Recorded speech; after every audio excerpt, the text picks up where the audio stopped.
Sabelian juga sesat ya Pak ya? Silakan Pak. Iya, silakan. Gerejanya Pak Esra Soro juga sesat ya Pak ya? Silakan Pak. Esra sesat dikit. Oh dikit. Silakan.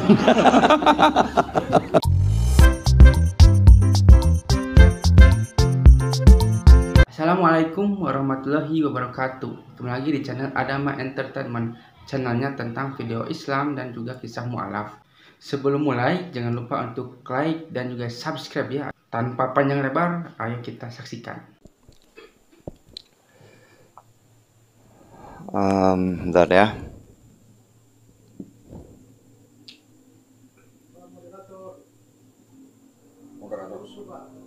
Iya.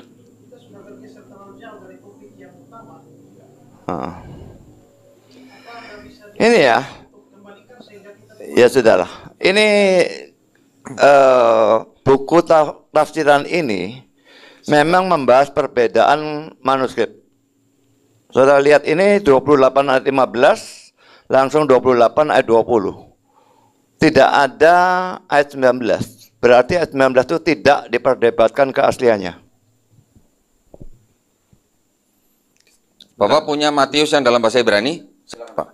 Sebentar, saya Nggak potong punya. lagi. Saya ingatkan lagi. Topik kita adalah keselamatan. Jadi gimana? Ini mau dikembalikan atau gimana? Apa Pak? Kalau bisa nanti kita tambah waktu 15 menit aja. Setuju nggak Pak? Jadi sekarang, iya setuju. Kembali ke keselamatan. Waktu saat itu, sekarang teruskan ini. Ya ini teruskan aja. Nanti kita. Gimana, moderator? Oke. Kalau Setuju. tambahannya disetujui, Oke, jalan. 15 menit nanti baru bicara keselamatan, tidak boleh pindah ya. Ya. Oke. Bapak punya Matius yang dalam bahasa Ibrani Pak? Silakan. Enggak, silakan. Nggak punya. Nah, di dalam Matius yang bahasa Ibrani itu, sayang saya nggak bawa bukunya. Nanti mungkin kita bisa konfirmasi melalui email. Di dalam Matius bahasa Ibrani itu tidak ada kata yang panjang-panjang Pak, karena itu pergilah dan segala macam sampai baptislah dalam nama ini. Adanya katanya hanya dalam kata pergilah titik. Udah gitu. Silakan. Pertama ya, perjanjian baru itu atau Matius diterjemahkan ke dalam bahasa Ibrani itu kalau saya tidak salah baru abad ke-14 ya. Jadi itu sama sekali tidak bisa dijadikan ukuran. Silakan. Baik, kalau begitu, Bapak tidak mengakui bahwa Matius 28:19 adalah sisipan, tetapi Bapak juga tidak bisa membuktikan murid-murid Yesus membaptis dalam nama Bapa dan Putra dan Roh Kudus. Jadi, pernyataan Bapak tidak bisa dikuatkan dengan tindakan murid-murid Yesus. Jadi, makanya pertanyaannya, apakah murid-murid Yesus tidak taat kepada Yesus, atau memang Matius 28:19 itu sisipan? Silakan, Pak. Makanya saya sudah katakan tadi ya, tidak mungkin mereka tidak taat kepada Yesus karena mereka orang beriman dan orang saleh. Jadi saya yakin bahwa formula baptisan itu digunakan. Dan ternyata itu digunakan sampai sekarang. Kalau tidak murid-murid Yesus menggunakan, lalu orang-orang di bawah mereka juga tidak akan menggunakan. Lalu sekarang kita juga tidak akan menggunakan. Tapi ternyata sekarang digunakan. Kecuali ada banyak orang bodoh yang lalu tambah Bapa, Anak, Roh Kudus, yaitu Tuhan Yesus Kristus. Itu jelas salah itu. Karena Bapa, Anak, Roh Kudus bukan sampai dengan Tuhan Yesus Kristus. Tuhan Yesus Kristus itu hanya anak Allahnya. Ini Tritunggal dan Tuhan Yesus Kristus beda. Dan bahwa tidak ada tertulis kalau mereka itu membaptis dalam 3 nama itu, tidak membuktikan bahwa mereka tidak melakukan. Saya berikan contoh yang lain ya.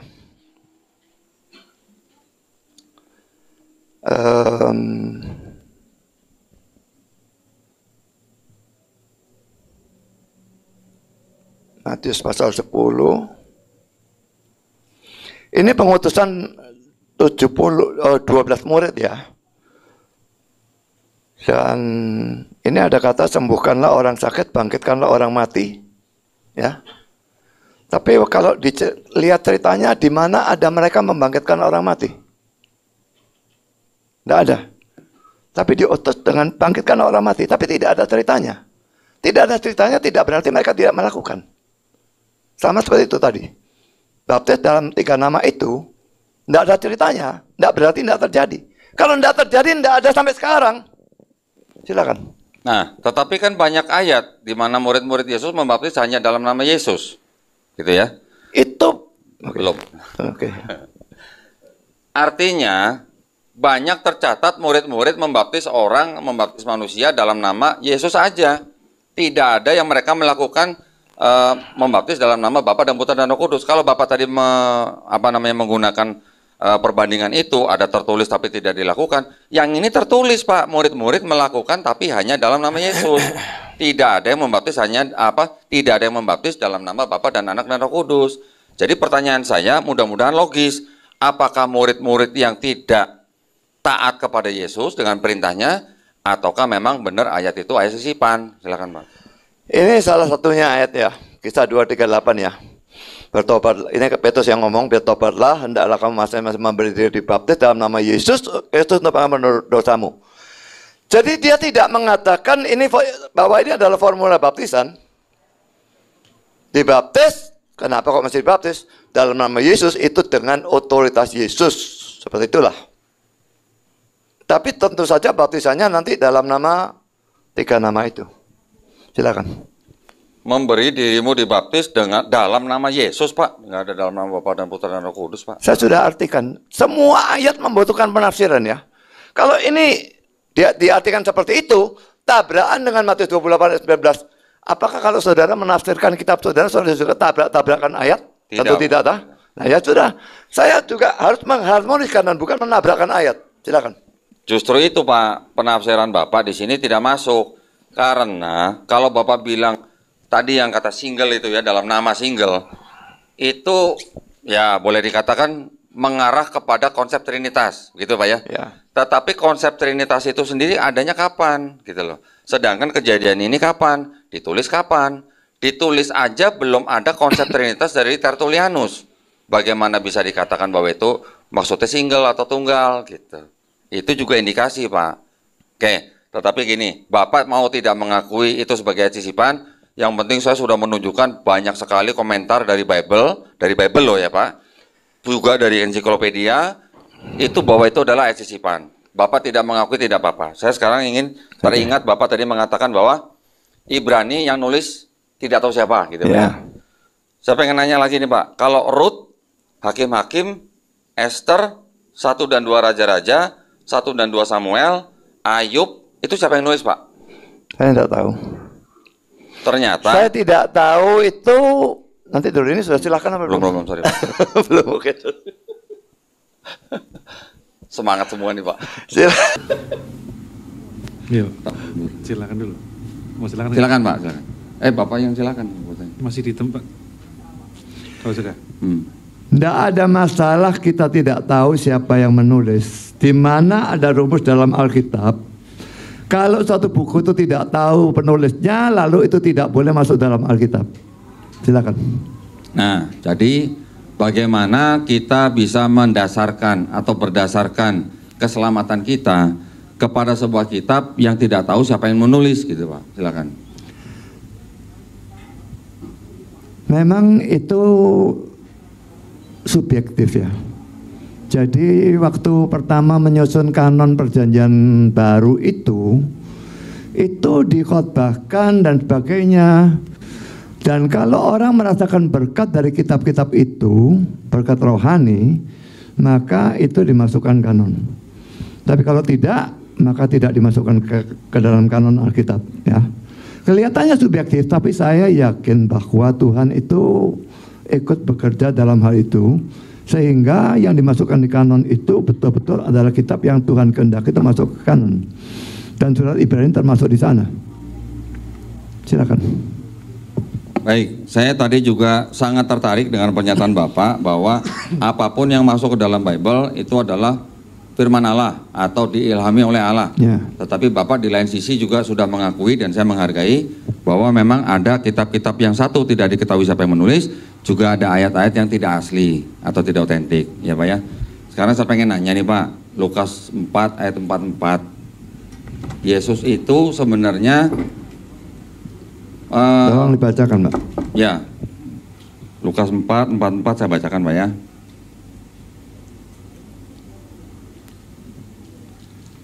Dan ia, maksudnya Yesus nih, memberitakan Injil dalam rumah-rumah ibadat di Yudea. Sedangkan KJV, and he preached in the synagogues of Galilee. Galilee dan Yudea jaraknya 70 mil Pak, atau kira-kira 113 km. Kira-kira yang bukan firman Allah nih yang mana Pak? Yang KJV atau yang TB? Silakan Pak. Saya menganggap, saya sudah katakan saya kira yang benar sempurna itu hanya yang disebut autograf. Dan autograf itu yang langsung ditulis oleh para penulis Alkitabnya. Hanya itu yang betul-betul tidak ada salahnya sama sekali. Tapi manuskrip-manuskrip itu, semua manuskrip sudah mengandung kesalahan. Makanya itu disebut dengan problem teks. Kalau ada manuskrip yang satu berbeda dengan manuskrip yang lain, gitu ya. Kami mengakui secara jujur bahwa autograf tidak ada dan manuskrip semua mengandung kesalahan. Dan terus terang saja tidak ada dua manuskrip yang identik persis sama. Betul. Saya mengakui tidak ada masalah.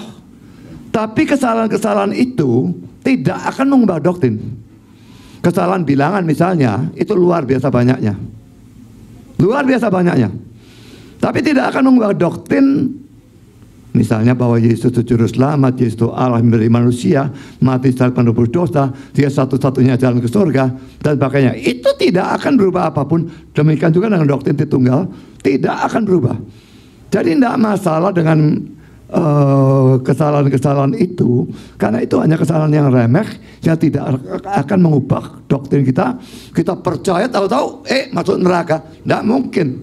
Silakan. Nah, berarti kalau begitu, doktrin yang Bapak anut ini adalah kan doktrin yang belum kelar, Pak. Mohon maaf ya, Pak ya. Belum kelarnya dari mana? Bapak percaya 100% dengan doktrin Tritunggal atau Trinitas. Tadi sore kita melihat ada orang yang percaya Al-Aqsa katanya. Ya. Nanti ada lagi kita melihat ada yang Unitarian gitu kan. Berarti sampai sekarang dari satu kitab yang sama itu menimbulkan doktrin yang sampai sekarang belum kelar, Pak. Ya. Saya tunjukkan. Kalau Bapak sebut Katolik, ini ada 73 kitab. Kalau kita sebut yang Protestan, ini ada 66 kitab. Kalau mau sebut yang Ortodoks, ini ada 78 kitab. Kalau mau yang Ethiopia, ini ada 81 kitab. Nah, selisihnya ini firman Allah tuh bukan nih Pak? Silakan Pak. Yang selebihnya dari 66 kitab, bukan. Silakan.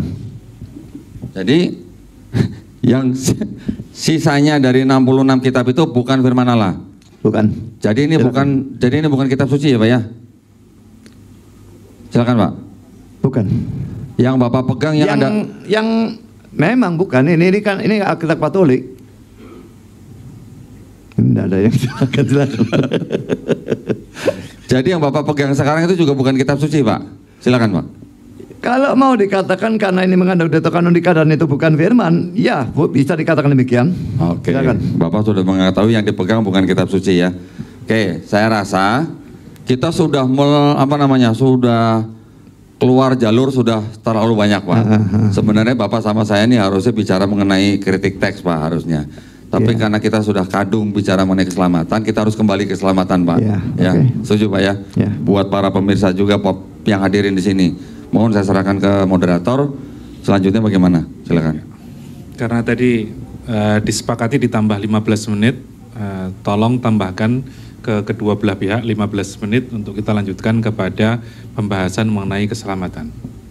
Setuju semuanya? Masih sanggup? Masih. Kalau Pak Pendeta biasa berbicara 3 jam. Sampai besok pun saya sanggup. Oh.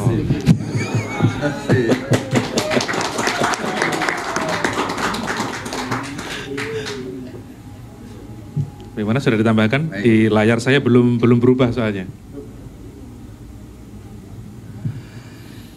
Dan sekali lagi saya ingatkan, tambahan ini jangan keluar dari topik. Karena seingat saya sudah saya ingatkan 3 kali ini. Ya. Sekarang giliran saya. Boleh silakan. Tadi sudah bilang silakan. Bunda. Oh ya. Berarti saya kembalikan ke moderator tadi. Oh, masih dulu. Belum. Masih yang tim Islam belum ditambahkan. Belum tambah. Kalau punya ya. Ini yang perempuan tadi pergi kemana? Sakit perut, Pak. Oh. Oke. Gimana? Tadi dimulai dari dimulai dari pihak Kristen.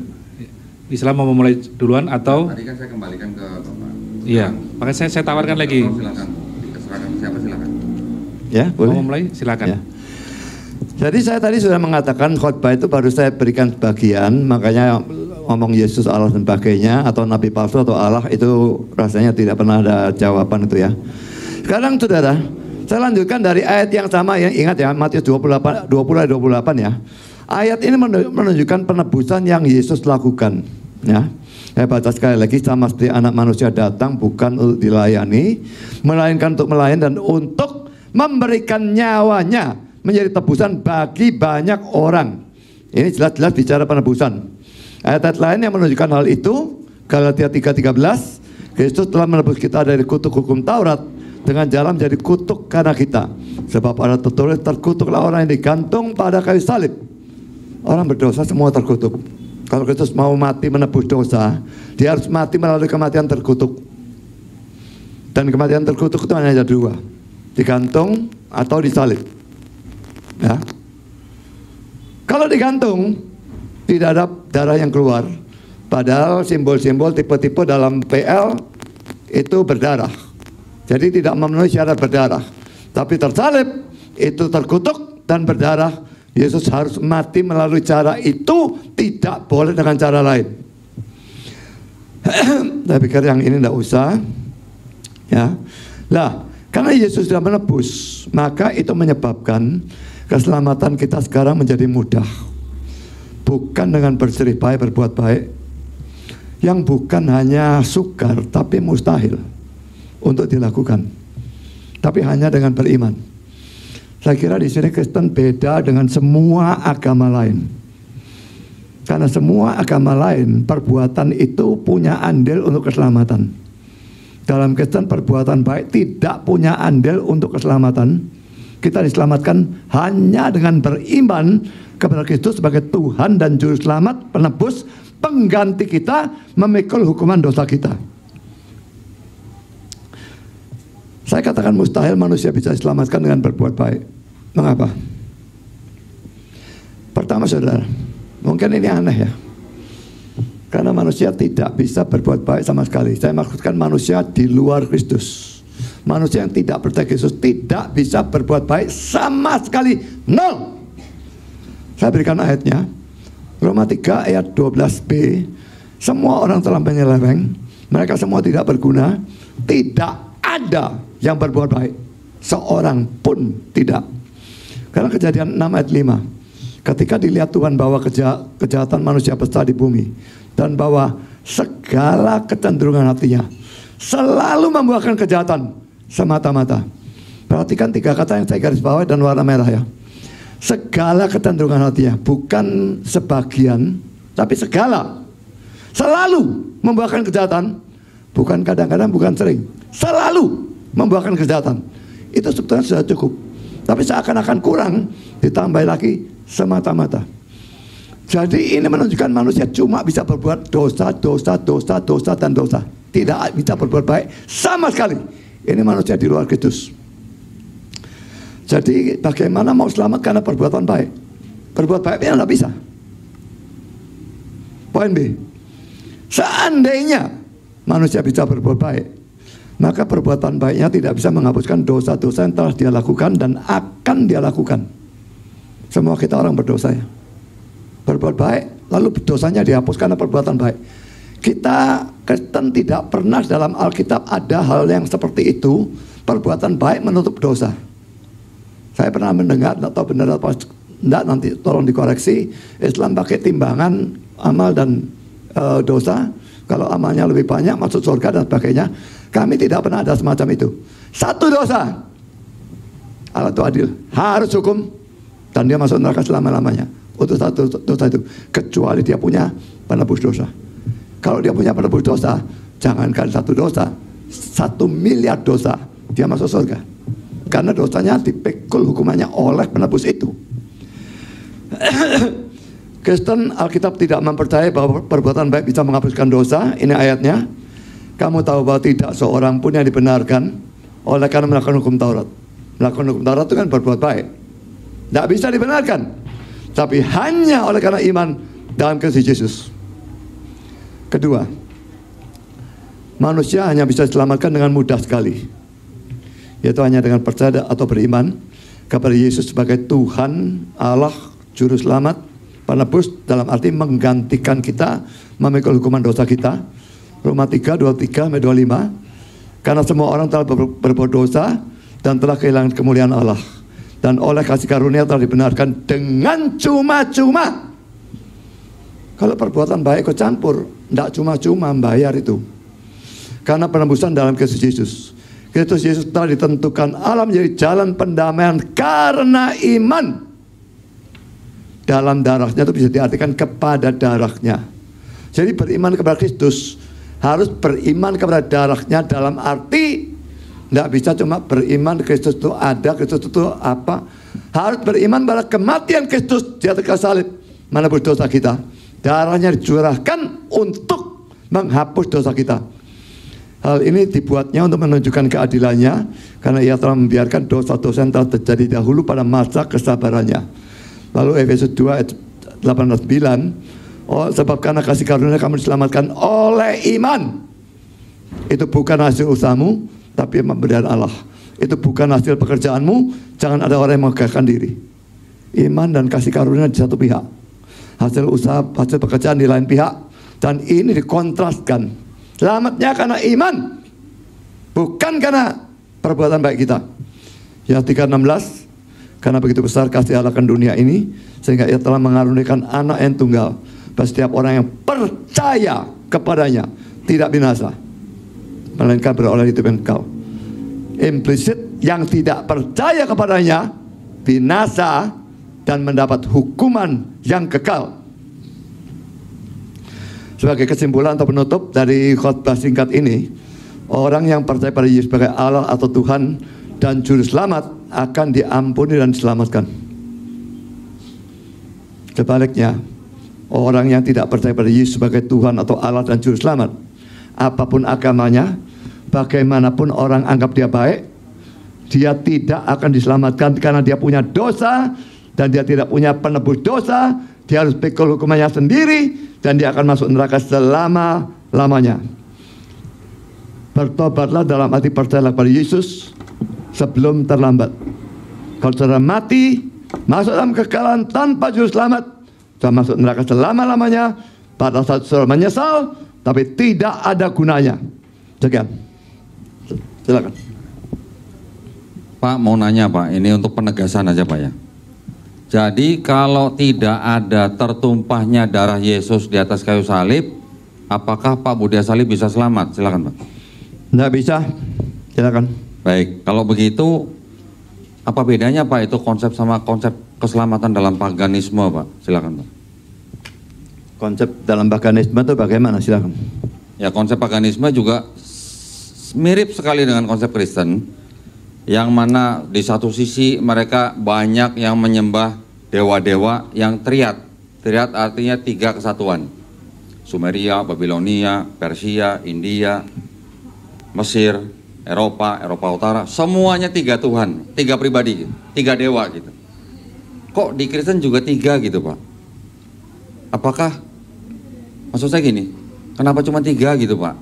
Kok Kak nggak 4, nggak 5, nggak 20, nggak 100 gitu Pak? Bisa nggak Pak? Tolong jelasin Pak. Apa kenapa saya pernah 3 mengatakan gitu? bahwa saya punya 3 Tuhan atau 3 Allah?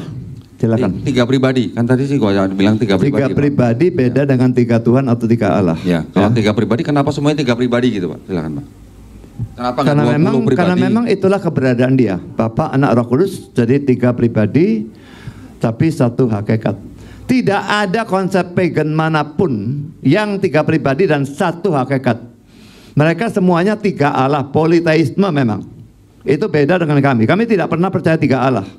Kami percaya Tritunggal. Silakan. Justin Martyr Pak, dalam bukunya dia yang berjudul The First Analogy, mengatakan bahwa, sebentar, when we say that the word Jesus Christ, the firstborn of God, was produced without sexual union, and that he was crucified and died and rose again and ascended to heaven, we propound nothing new or different from what you pagans believe regarding those whom you consider sons of Jupiter. Justin Martyr, First Apology, chapter 21. Bisa tolong tanggapannya Pak. Ini kok kenapa Yesus disamakan dengan putra Jupiter Pak? Silakan Pak. Oke, terus dasar debat kita itu tulisannya Justin Martyr atau Alkitab? Itu pertama. Dan kedua, dari tadi saya melihat bahwa kalian itu beranggapan bahwa bapak-bapak gereja itu lebih hebat dari kita yang hidup pada zaman sekarang dalam pengertian Alkitab begitu ya. Saya bertanya, betul apa tidak? Ya, silakan. Kami tidak merasa lebih pintar atau lebih bagaimana, tetapi kami semuanya mengatakan semuanya dari data yang ada Pak. Jadi Betul. bukan perkataan kami, bukan asumsi kami, tapi kami menggunakan data. Kalau tadi kita ada komentar dari ensiklopedia semua tuh semuanya bisa dicek Pak. Itu juga ada bukunya gitu. Sayang aja saya nggak bawa buku yang ini nih. Tapi ini ada bukunya persis. Kalau tadi Umar mengatakan juga dari siapa? Augustine, itu juga ada bukunya. Bahkan saya juga ada bukunya. Di bukunya Augustine, judulnya apa saya lupa. Yang mengatakan bahwa memang banyak buku-buku Platonis, ya Pak ya, yang diterjemahkan ke dalam bahasa Latin, di mana itu tidak ada bedanya mengenai John 1:1. In the beginning was the Word, and the Word was with God, and the Word was God. Begitu juga Bible ini. Bible ini juga mengatakan di dalam John 1:1 bahwa John 1:1. Tolong, Bible apa itu? Ini adalah New American Bible. New American Bible. New American Bible yang mengatakan bahwa John 1:1 itu adalah adopsi filosofi Helenistik. Nah, ini saya bisa tunjukkan.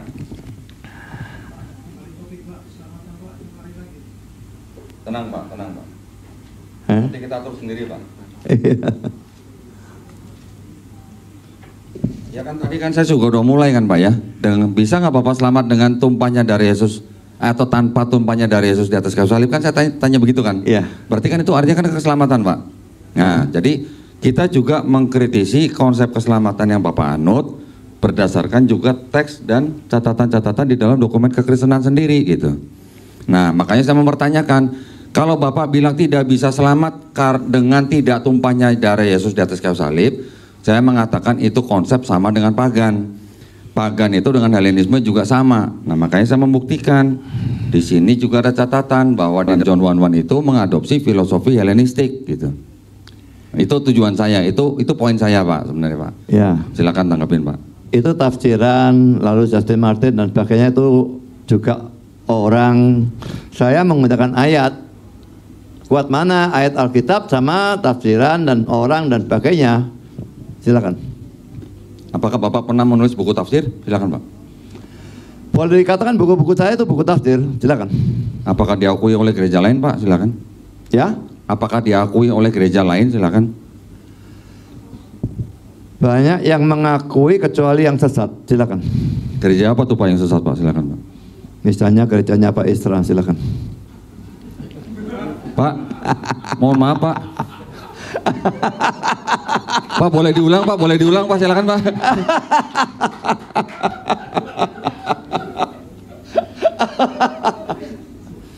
Ini direkam loh Pak, ini Pak. Iya, saya serius.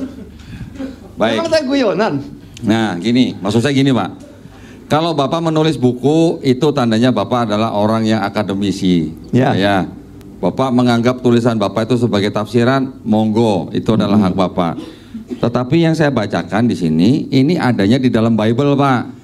Pertanyaan saya, tulisan Bapak ada nggak yang masuk Bible Pak seperti ini Pak?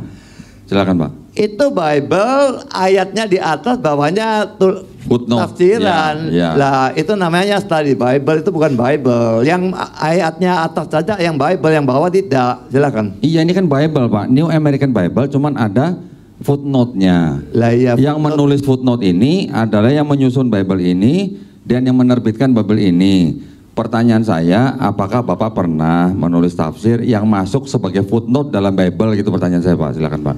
Tidak pernah, tapi itu tetap itu tafsiran Pak, itu bukan termasuk Bible-nya. Silakan.